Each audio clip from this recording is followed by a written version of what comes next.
Spider-Man is about to fight one of the most dangerous organizations in Marvel's history.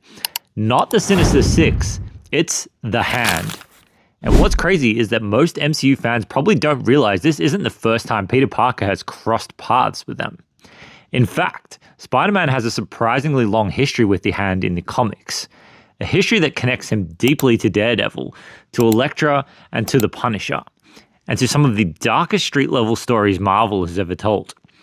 But before we talk about why that could be incredibly important for Spider-Man Brand New Day, we need to answer a couple of simple questions. Who exactly are the Hand?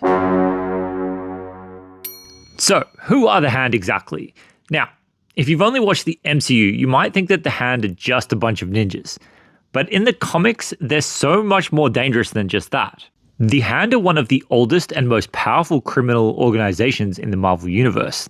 Originally formed in Japan centuries ago, they began as a secret society fighting corruption and oppression. But over time, they became corrupted themselves. What started as a resistance movement slowly transformed into something far darker. A cult, an army, and eventually a global criminal empire. The Hand don't just train assassins. They worship a demonic entity known as the Beast. And through that connection, they've gained access to dark magic, resurrection rituals, and supernatural abilities that make them far more dangerous than just your average group of ninjas. That's why throughout Marvel history, you'll constantly see Hand members returning from the dead. Death is often just a temporary setback. They have worked alongside Hydra. They've fought the Avengers. They've battled the X-Men. They've gone to war with Wolverine. And they have repeatedly attempted to take control of New York's criminal underworld. But more than anyone else, the Hand are tied to three characters: Daredevil, Elektra, and Stick.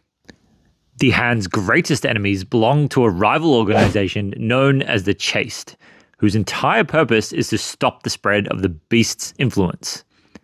That conflict has been raging for centuries, and it's through Daredevil and Elektra that most Marvel fans were introduced to the Hand.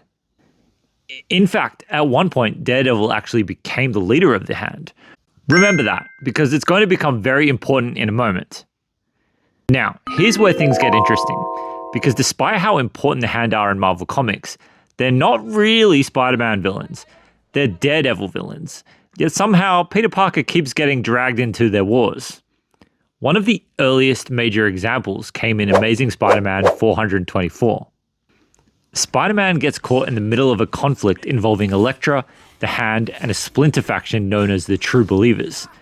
Peter isn't hunting the Hand, he's simply in the wrong place at the wrong time. And that's a pattern you'll see again and again, kind of the story of Peter Parker's life. The biggest example by far, though, is Shadowland. This is a storyline where Daredevil actually becomes the leader of the Hand.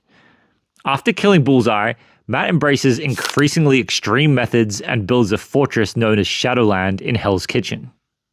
Spider-Man joins Luke Cage, Iron Fist, Moon Knight, and the Punisher in trying to stop him.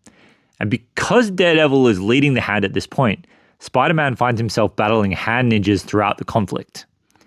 This is probably the single most important Spider-Man and Hand story ever written. Not because Spider-Man is the star, but because it shows how quickly Peter can become involved in Daredevil's world. We also have Shadowland Spider-Man, where Peter teams up with Shang-Chi during the chaos surrounding the Hand's activities in New York. Then there's the Omega Effect, a crossover involving Spider-Man, Daredevil, and the Punisher. The story revolves around the Omega Drive, which contains sensitive information on multiple criminal organizations, including the Hand. Naturally, everyone wants it, including Frank.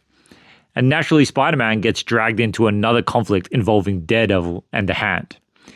Even during Superior Spider-Man, Otto Octavius launches a direct assault on Shadowland itself, battling Hand forces as part of his war on organized crime. And if there's one thing all of these stories have in common, it's this. Spider-Man rarely goes looking for the Hand. The Hand show up because Daredevil, Elektra, Kingpin, or some other larger street-level conflict drags Peter into their orbit. Which brings us to the MCU, because the last time we saw the Hand raises a very interesting possibility. So yeah, this isn't the first time the Hand have shown up in the MCU. The last time we saw the Hand in the MCU was all the way back in The Defenders. Think about that. One of Marvel's biggest criminal organizations has been absent from the MCU for almost a decade. Back then, the Hand weren't just a group of ninjas. They were the connective tissue between Daredevil, Iron Fist, Luke Cage, Jessica Jones, and Elektra. Basically, the Netflix Marvel world.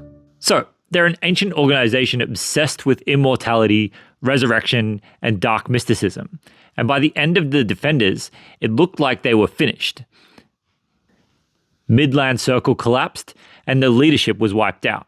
Matt Murdock and Elektra were buried beneath the ruins, and the Hand seemingly disappeared from the MCU. That is, until now. Because, as we have seen in the Spider-Man brand new trailers, the Hand are back. And that's where I start asking questions. Because if you're Marvel Studios, how do you bring back the Hand and not involve Daredevil?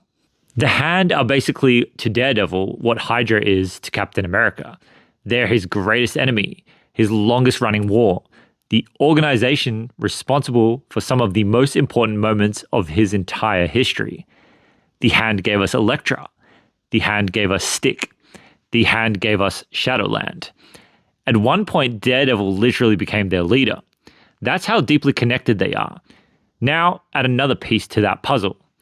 The Punisher is already confirmed and has been seen in all the promotional material and trailers for Spider-Man Brand New Day. Frank Castle is definitely in this movie. So let's look at what we have. The Hand are back. The Punisher is back. And Daredevil has more history with the Hand than almost any character in Marvel Comics. To me, those pieces fit together a little too perfectly, because historically, whenever the Hand show up, Daredevil isn't far behind. Now, I'm not saying Marvel has announced Daredevil, because we know that they haven't. But if you're bringing back one of Matt Murdock's greatest enemies while also including the Punisher, it becomes very difficult to imagine Matt isn't involved somehow. Now, we know from Spider-Man No Way Home that Marvel loves to keep things up their sleeve. And we know from the end of Daredevil Born Again Season 2 that Matt is in prison by the end of the season. And we know from the trailers that the Hand are fighting Spider-Man in a prison. So, things are getting very suspicious. So, if Brand New Day really is adapting elements of Spider-Man's history with the Hand, comic book history tells us one thing. Whenever the Hand are involved, Peter Parker is stepping into Daredevil's world. And if that is true, the Hand's presence in Brand New Day might be indicating that the Man Without Fear is in Spider-Man Brand New Day too. But anyway, what do you guys think? What do you think the Hand's presence in Spider-Man Brand New Day means for Spider-Man himself and the possible introduction of characters that are more associated with them in the comics? Do you think Daredevil will show up in Spider-Man Brand New Day, or do you think I'm overreaching with that one? What do you think? Let me know down in the comments. But until next time, guys, I'll see you in the next one. This is LFGs, and I'm out. W's in the shot.